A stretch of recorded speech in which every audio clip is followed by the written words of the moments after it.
to introduce our guest speaker, Ira Mehlman. Again, the organization is called the Federation for American Immigration Reform, FAIR. And I think FAIR has been around for 40 years? 40 years. I get the newsletters. I don't know if they go out to anybody or just donors, but the newsletters are worth reading. And one thing I've learned over the years, if you're a JRA member or a JRA attendee, you're well informed. You are really, really well informed. I think you may be shocked at what you're going to learn today about what's going on with immigration. And this is why FAIR is a very important organization. Ira is the media director for FAIR, which is a national, nonpartisan organization that advocates on behalf of public interest in immigration policy. He's a frequent contributor to major publications such as The Hill, The Daily Caller, USA Today, and others. He also appears frequently on television and radio to discuss immigration policy. Ira served previously as a special assistant to Governor Richard Lamb of Colorado, press secretary to the House Defense Appropriations Subcommittee Chairman Joseph Adamo, is that how you pronounce that? Adamo? And was an adjunct instructor at Hunter College in New York City. Currently resides in Seattle with his wife and 2 daughters. Please give a warm welcome to Ira Mehlman.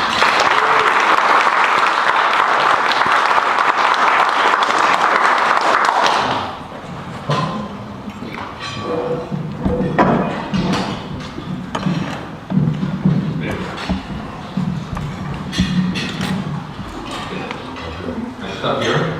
Happy Shushan Purim, everybody. For those of you who are celebrating, you ever get the feeling that the Amalekites are winning this time? Anyways, as Mitch mentioned, I am here to talk about immigration policy, and I can safely report that it is a hot mess right now. And it doesn't look like it's going to be getting any better anytime soon, at least not the political climate that we're experiencing right now. So, I'm going to start with the most obvious and the focal point of what's been going on in the last few months, which is the wall. The wall has become a very controversial issue in the United States. It wasn't always that way. When the wall was first authorized back in 2006, it passed the Senate with 80 votes, including such senators as Chuck Schumer, Barack Obama, Hillary Clinton, Joe Biden, Dianne Feinstein. Every single one of them voted for it back in 2006. Now, that may have been part due to the fact that they never actually thought it would get filled, or that it would actually work. But in any event, they did, and as recently as 2013, Chuck Schumer was standing up on the floor of the United States Senate, touting a 700-mile security fence along the border as part of a proposal that he was bringing forth in the Senate at the time. So a lot has changed in the past few years. And, you know, one of the reasons, as I said, that it has become so controversial is, number one, that President Trump is advocating it, and just by definition, people are going to oppose anything that he's advocating. And number two, there is a lot of evidence that it works. You know, Chuck Schumer now likes to say that it's medieval technology. And he's actually wrong about that. It's ancient technology. But so is the wheel. And we're still not.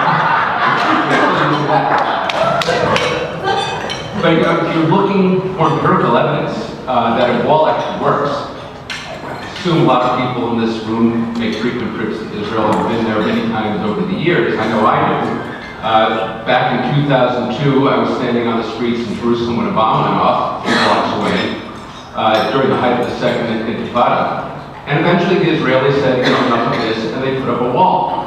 And if you go to Israel today, you can feel confident riding the buses, sitting in a cafe, that you're not going to get blown to bits by some suicide bomber. And you know, that's the one that people focus on most. There's also a second wall that they constructed on the border with Sinai. And that was not for terrorism. That was, frankly, for just stopping people from coming in illegally and human trafficking. There was a 150-mile fence along the Sinai-Israel border. And they reported they had 0 incursions last year across that fence. Now they're investing in another security fence around Gaza, one that goes well below ground so that you can't get these terror tunnels being dug underneath them anymore. And even closer to home, just go down to San Diego. You know, if you remember 20, 25 years ago, There were just 90 incursions across the border. Finally, Bill Clinton said enough of this, and he put up a fence. And to this day, you go down to the border near San Diego, you don't have people coming across there en masse anymore. So, and by the way, the Israelis did it for a fraction of the cost. Trump has himself as this great builder. We're getting fleeced. The Israelis did it for a lot less money. But the bottom line is that these work, and it is not the end-all and be-all of fixing the problems, but it is an important step, especially given some of the other issues that we have to deal with, because quite frankly, we have a policy that is basically unenforceable at this point. And we've talked about a few of the things that we have to address if we want to get control of the border, in addition to putting up physical barriers.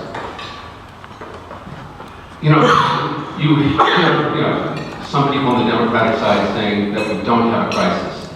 Actually, I think anybody who looks at it objectively realizes that we do. They point out the fact that 25 years ago, we had the same number of people being apprehended coming across the border. And to a large extent, that is true. But what is different, back in the 1990s, about 90% of the people who were caught coming across the border were turned around and sent back. It was mostly single men coming across from Mexico. They caught them at the border, they turned them right around and sent them back. They kept crying, probably a lot got in, but most of the people who came across the border legally were sent back. Today you have the same number of people, but 65% of them are now being admitted to the United States. Because of just flawed policies and flawed laws in our country. The first thing that is happening is our asylum system is being massively abused. You have people coming up from Central America with canned statements to establish what they call credible fear. That's the first step in getting into the asylum process. You have to be able to satisfy some border official that you have a credible fear of being returned to your own country, which is really not that hard to do. They come fully coached with statements that will get them past the first step. They know that once they're in the United States, that they're not going to have to show up for the hearing. The system is so backed up, there are 786,000 cases in the queue waiting to be heard. So even if you do show up, it's not going to be until 2023 or 2024 at this point, at which point you can simply get lost. Adding to that, just about 5 years ago, the Obama administration decided that it wasn't enough to offer people a chance to seek political asylum based on well-founded fear of persecution at the hands of your government, but it also applied to people who were in bad domestic relationships. If you were claimed that you have an abusive spouse, that was enough to get you into the queue. Or simply that you came from a country where there was rampant violence. It's absolutely true. There is rampant violence taking place in Central America, but it is not necessarily political persecution. It's just a country. These are just countries that are falling apart. And unfortunately, in today's world, that is hardly unique.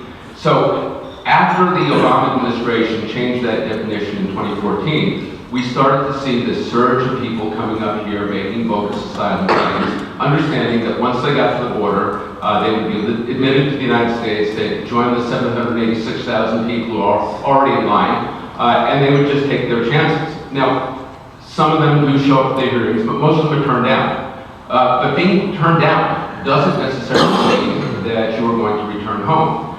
There are some 1.7 million people who have deportation orders that have already been issued for them that simply don't leave. They're here, nobody's going out looking for them, we simply don't have the resources. So even after you've gone through the system and your plea has been denied, chances are you're going to remain here anyway.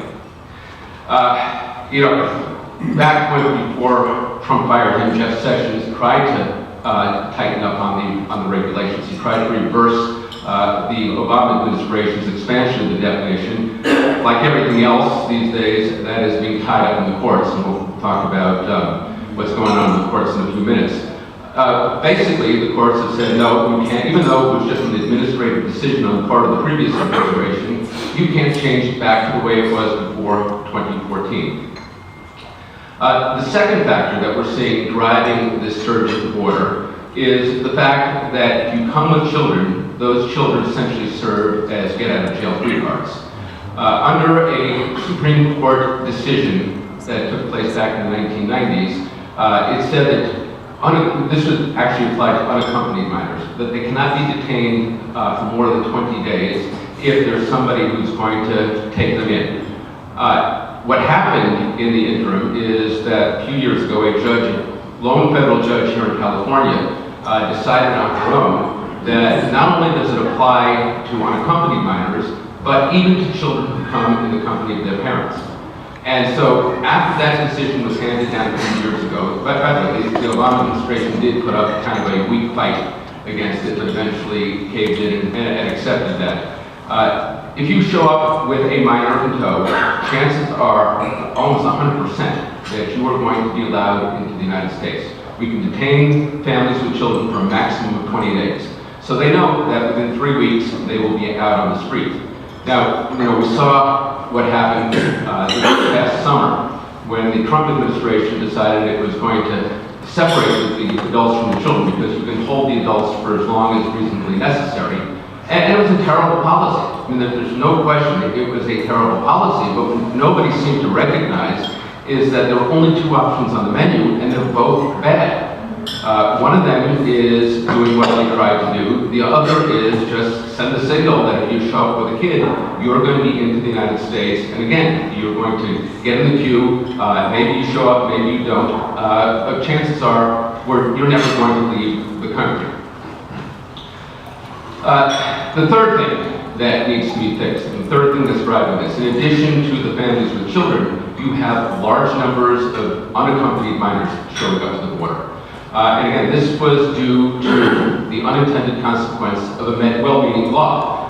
Back in 2008, they passed a law to try to cut down on human trafficking, which is, just a horrible crime, trafficking minors for the sex trade. And obviously, we want to do everything we can to stop that sort of thing. And so what they did, they included a provision that said that any minor, anybody under 18, who is not from a contiguous country, namely any country other than Canada or Mexico, who shows up here unaccompanied, is going to be presumed to be a trafficking victim and is going to be allowed to enter the United States and pursue a lengthy claim to stay here in the United States.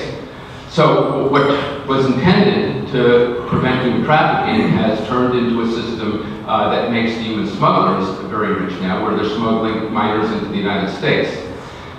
Now, just last month, President Trump decided to make the problem even worse. After he capitulated on his fight with Congress over the wall, he signed the omnibus spending bill that's keeping the government funded through the rest of the fiscal year. But included in there is a provision that says if you are somebody who's in this country who is prepared to sponsor one of these unaccompanied minors, you can be an actual sponsor, a potential sponsor, or the member of a household of a potential sponsor, that you get protected from any kind of enforcement yourself. So, it hasn't kicked in yet, but once people get wind of this back in these other countries, that, if you have a child coming across and you say, I'm prepared to be a sponsor, that basically offers protection for you. We are going to see another huge influx of children coming across the border illegally. And the last thing that is driving this is basically just a rogue judiciary, where we've lost all sense of common sense in the law. Anytime you try to do anything to enforce the law, somebody goes to court, preferably here in this part of the country that falls under the jurisdiction of the Ninth Circuit. You find a judge who will rule against you, rule in favor of you, and let it play itself out in the courts. So we have seen just within the past few years, President Trump decided to reverse the DACA program that President Obama instituted. He said very clearly when he instituted the program that it really had no legal basis, and it was simply a policy, that it might not extend beyond the term of his administration. Well, his administration has come to an end, as you may have noticed. And when President Trump decided, I'm going to terminate the policy of the previous administration, you have a court that stepped in and said, no, you can't. You simply can't change the policies of a previous administration. It's kind of what elections are supposed to be about, but apparently not in the eyes of the Ninth Circuit. President Trump has also decided he is going to end temporary protected status for certain groups of people. These were humanitarian policies. You know, we granted temporary protection to people from, I believe it was Honduras or Guatemala, after a hurricane in 1997. That is still in effect. You know, here we are 22 years later, and it is still in effect, and the administration said, you know what, the TPS stands for temporary, and we're going to enforce it. Again, it has now been blocked in the courts. You cannot enforce the fact that a temporary program is actually temporary. And just within the past couple of weeks, the Ninth Circuit has decided, I mentioned that 90% of the people who come and offer a credible fear claim get into the country, which leaves the other 10%. The Ninth Circuit has decided that they're going to do something for that 10%. They have now decided, in spite of the fact that there have been numerous Supreme Court decisions on this matter, that they are entitled to judicial review if they're turned down. So, you know, the law is whatever Congress and the administration say the terms of admission are, that's it. Now you have the Ninth Circuit coming along and saying that, you know, if you were turned down on a credible fear claim, you still have the option of coming into the United States and pressing an appeal in the court. You can join that long line of people who are waiting for their day in court. So essentially, we have a system that is now paralyzed by the fact that our courts are overwhelmed. Yeah. They simply cannot deliver justice to anybody, especially not to the American people. So those are the situations that we are dealing with. You know, we wouldn't actually need a law if we had a sensible policy that said, you know, we have laws on the books, they can and should be enforced. But in the absence of that, we have to do things to keep people from getting their 2 feet on U.S. soil, because pretty much once you're here, you are never going to leave. Even if you, as I said, even if you have been ordered deported, you're not going to leave, because there's 1,700,000 people running around this country who have already been ordered to be deported and are still here. So, what's the bright side here? There isn't that. The fact of the matter is, the 2 years that the Republicans had complete control of Congress, they didn't deal with it. They just kind of kicked the can down the road. They didn't do what was necessary. They always had the excuse that, well, Chuck Schumer will block it in the Senate. And, that may be true, but it doesn't mean that you don't test them and hold them accountable and force them to explain that to the American people. Now, obviously, there's even less chance with the House in control of the Democrats. But there is one silver lining here. The leadership of Congress on the Democratic side is still in the hands of people who have some rational relationship with what's going on in the world. And, they understand, particularly Nancy Pelosi, that she's not Speaker of the House today because Alexandria Ocasio-Cortez got elected or Ilhan Omar got elected. She's Speaker of the House because a lot of purple districts swung in the last election. Those are not the kind of districts that want to see people just turn up at the border and enter the country en masse. You may have heard just within the past few days, the Border Patrol has said we simply can't handle any more people. We're just going to dump them out onto the streets in South Texas. And that's only going to get worse. So the one silver lining here is that we're getting into the 2020 election cycle. I am sure that Nancy Pelosi said she's going to retire from the speakership in 2022. She'd like another 2 years. And that there is a hope that, there might be some kind of common sense compromises that can be worked out based on just the self-interest of not wanting to lose all those seats that they picked up in the last election. But other than that, I gotta tell you, there isn't a whole lot to be hopeful about, given the fact that in spite of the outcome of the 2016 election, the courts pretty much blocked any kind of sensible effort to enforce our immigration laws. And the only way to change that is, I guess, as voters, to make it clear to the elected politicians that we are going to hold them accountable. And unfortunately, the American public hasn't shown that it's going to hold its elected officials all that accountable these days. So, anyway, that's sort of the sad situation that we're dealing with. I'd be happy to answer any questions you might have.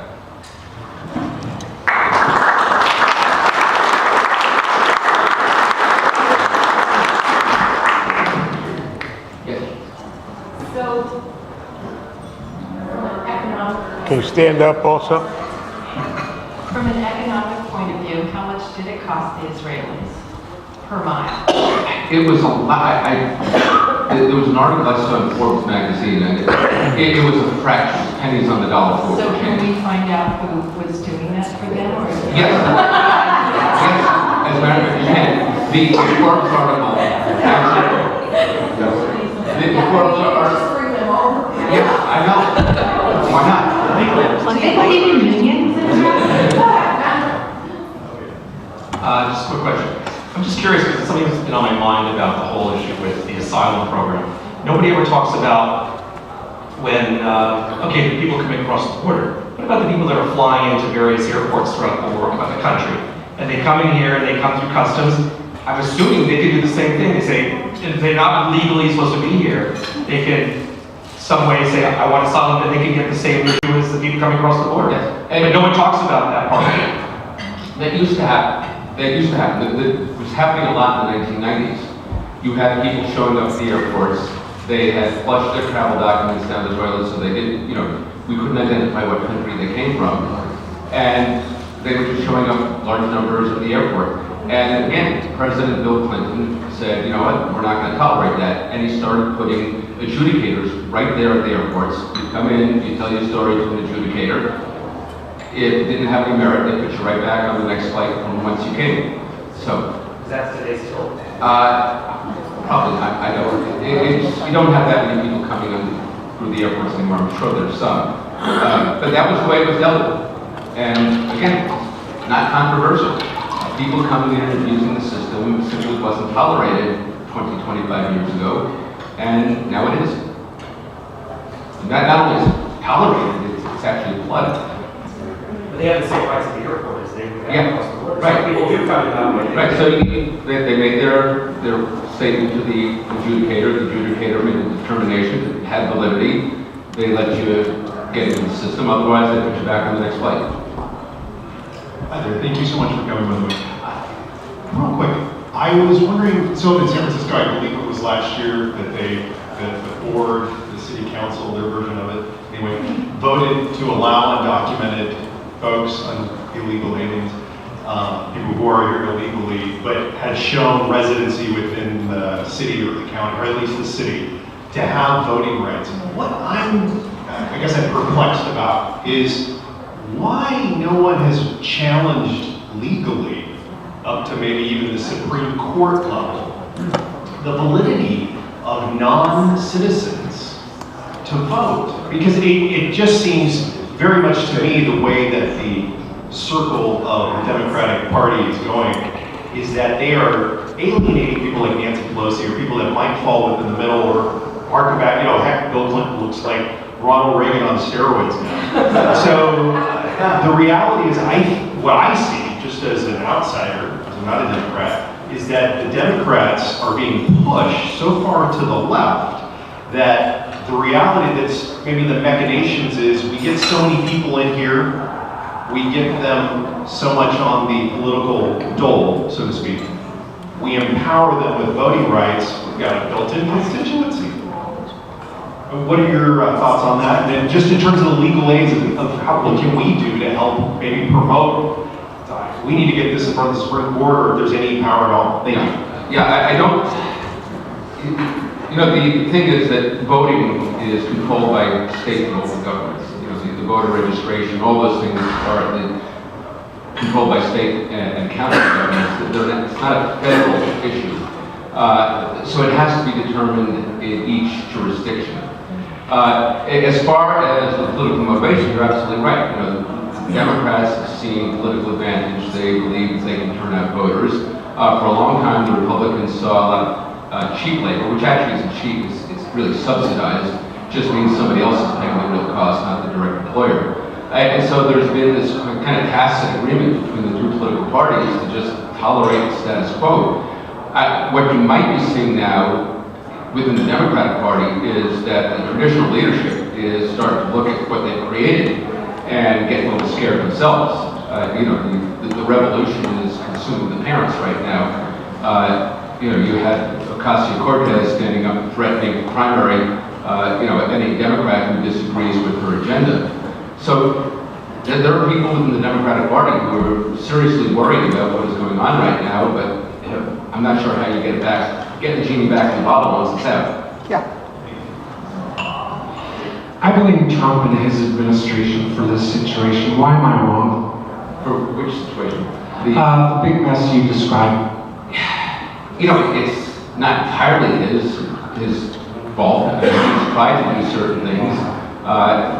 Could have been better at public relations. You know, when he took ownership of the government shutdown, it's like the stupidest thing you could do. You know, he could have pointed out that it takes two to create an impasse, and you know that all he was asking was for Nancy Pelosi and Chuck Schumer to do what they'd already promised to do. So, I mean, he's handled it poorly. He hasn't gotten out there and made the case for the American people. But you know, this is a mess that long precedes him. Let me be more specific. In March 2018, he signed the omnibus bill, which explicitly prohibited the building of the Can't hear him. And he said, He started. So in March 2018, Trump signed the omnibus bill, which explicitly prohibited the building of a wall. And he said he was not happy about it. He would never sign anything like that again. People communicate through behavior, not through words. To me, that was a huge mistake, and it strikes me that he's abandoning the immigration agenda, which, quite frankly, what you're describing will be the end of the United States. So, what's your take on that? Yeah, and he did it again last month when he signed the omnibus bill to get us through 2019. He caved in. You know, why shut down the government for 35 days and only to capitulate at the end and endure all the bad PR? So yes, I mean, he needed to be making the case for the American public, which he did not do. You know, you had the famous meeting there in the Oval Office where, you know, he's sitting there with Pelosi and Schumer saying, you know, I'd be happy to shut down the government over this. Well, you know, once you own it, you own it. It's hard to go back.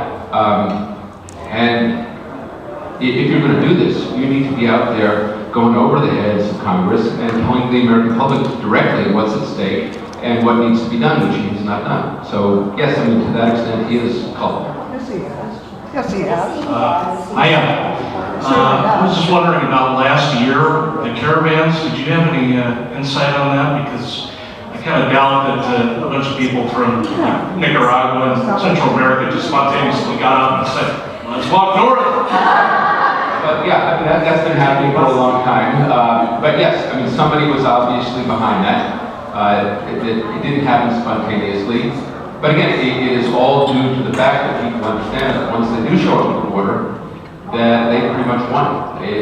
You know, all you have to do is get your 2 feet on U.S. soil and the game's over. Do you have any idea who's funding them, who's organizing it? There was some guy in Central America who claimed credit, but it's probably a combination of sources on both sides of the border. So, if you happen to know, I'd love to know. Well, thank you for coming to speak to us on this very cheerful subject. So, of course, the left loves to bludgeon Trump for separating parents from children at the border. But of course, that took place under Obama as well. What's the difference between what happened under Obama versus what happened under Trump, and the scale of course, that never gets talked about in the media? But what happened is that Obama didn't say what he was doing, whereas Trump actually said what they were going to do. And the other thing is that, as I mentioned before, there are only 2 items on the menu. There's only 1 or 2 choices that they have at this point, because Congress refuses to legislate our way out of this. You either let everybody in, or you have to separate the adults and the children. Those are the only 2 options.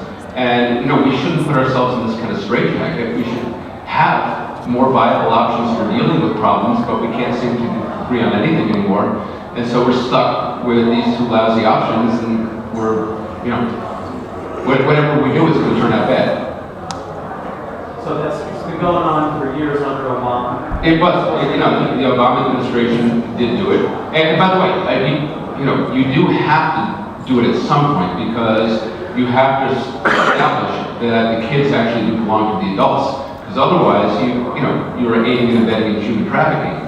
if you don't establish some kind of kinship between the adults and the children who are accompanying them. So, even going back before Obama, they had to do that just to establish that the child that you were showing up with actually was your child. Hi. It's kind of difficult to keep up with everything that's going on because it's all intertwined. It's kind of like three-dimensional tic-tac-toe. But getting back to what we can do in California, do you know anything about the ballot harvesting and I think they're trying to pass in the Assembly right now a bill that would allow people to register and vote on the same day. And the Democrats are going around and getting all of these absentee ballots and other ballots from different people. They get them to sign up right away as a Democrat, maybe pay them something, and then they vote for the Democrats. And essentially, we are disenfranchised. And we can't, I'm in real estate and I can't tell you how many people are moving out of the state because they're predicting not such a great future for our state. Yeah. I You don't know about that? Yeah, I know about it. I'm not, don't have any real authoritative information on voter fraud and things like that. But yeah, I mean, if you want elections to have integrity, then you have to safeguard your elections. Just like anything else that's important, there have to be some reasonable safeguards. And, seems like the political system now is you do anything that you can to win. It doesn't matter how much you cheat, the end justifies the means, and unfortunately we're seeing that throughout society. I have a question for Mitch. Mitch, could we get a comedian for our next meeting?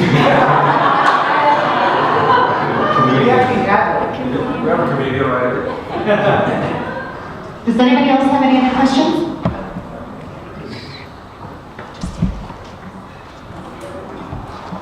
Are you a racist? Well, I'm not a racist either.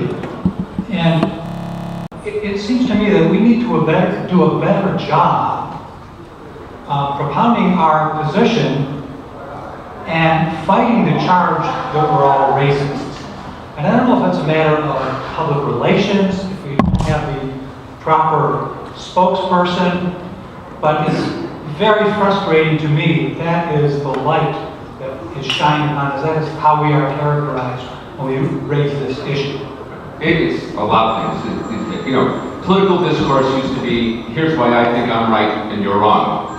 Now it's, I'm righteous, you're evil, and here's why you're the spawn of Satan. That's just the nature of political discourse, and I don't know how you overcome that. It is destroying the country. We can't seem to come to some kind of consensus on any issue these days because it becomes so nasty and so polarized. I don't know how to fix it.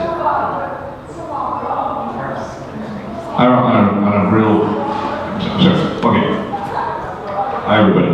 On a real practical level, it seems like Trump, as crazy as he could be, is trying to put the toothpaste back in the tube, and he's got no support anywhere.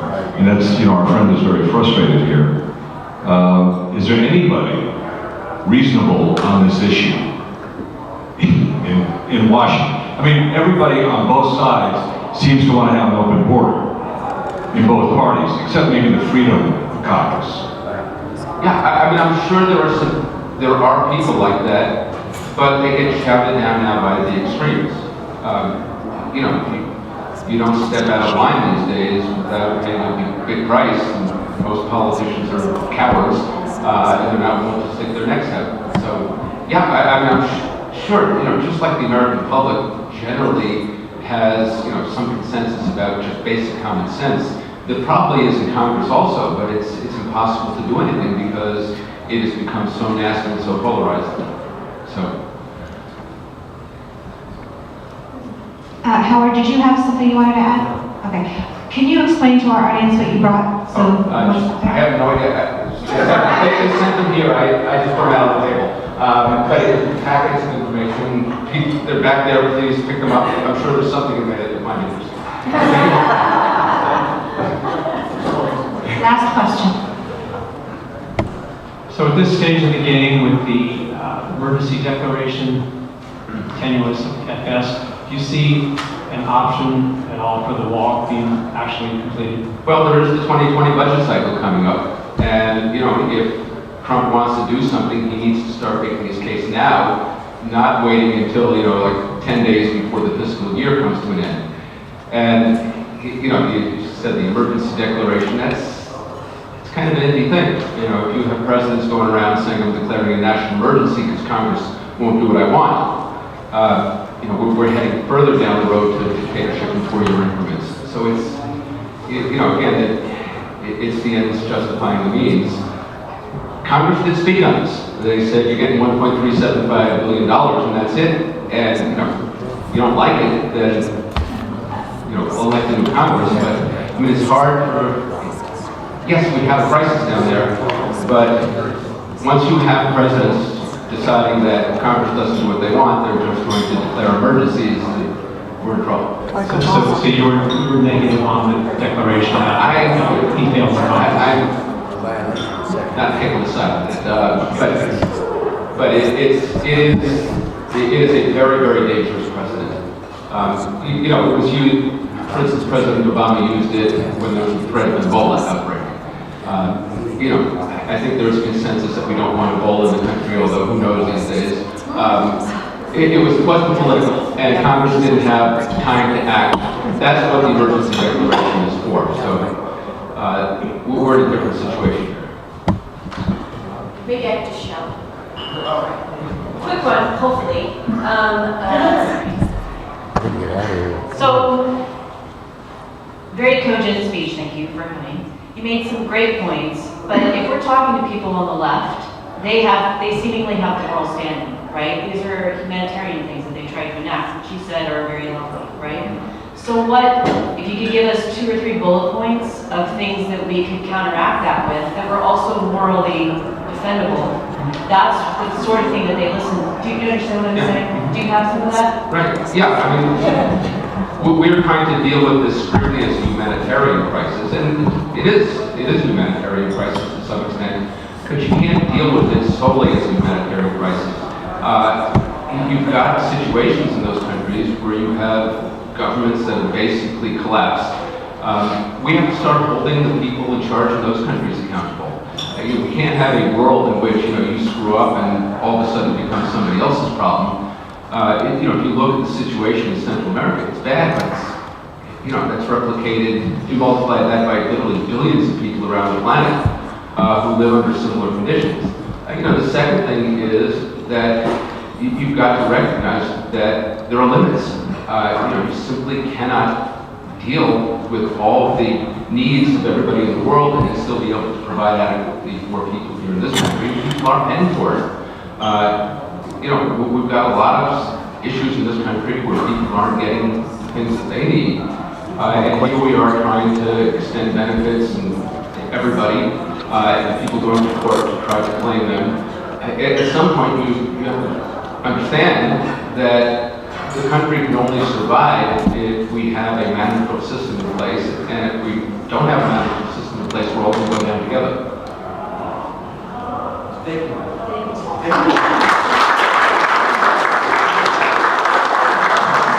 Obviously, a complex problem. So this is a gift from the Jewish Republic Alliance. This is our lapel pin. I hope you wear it with pride on. Thank you. So, those who had a great question, which is how do we, and I'll tell you this, when someone says borders are immoral, walls are immoral, then you say, do you lock your door at night? Wait a minute, why do you have a door? Is there a wall around your house? Is the United States our home? Your home, do you protect your home? I don't want to talk about guns, I'm just talking about, do you have a wall around your home? Do you lock your door? Why does the United States not have the right to do that? And, anyway, so thank you. This is a very complex problem, and you're right. The other thing, one of the motivations on the left is that future voters. They are importing future voters.